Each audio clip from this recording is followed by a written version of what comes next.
Ambad police ठाण्याच्या हद्दीत असलेल्या दत्त मंदिर बस स्टॉपजवळील देशी दारू दुकानाबाहेर दारूच्या नशेत एका इसमाच्या डोक्यात दुसऱ्यानं लाकडी दांडा टाकून खून केल्याची घटना आज दुपारी 12 वाजेच्या सुमारास घडली आहे।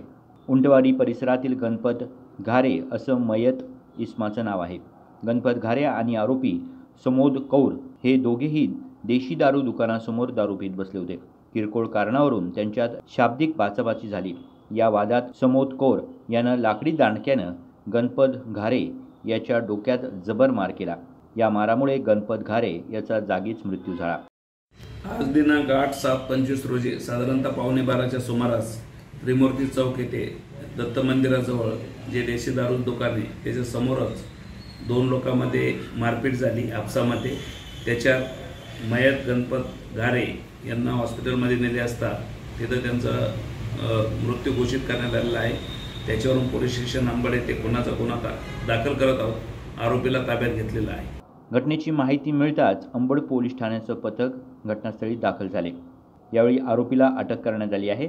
दोघेही दारूच्या नशेत होते आणि नशेच्या अवस्थेत हा खून झाल्याचं पोलिसांनी सांगितलं। गुड्डू शेख, दिशा न्यूज, नाशिक।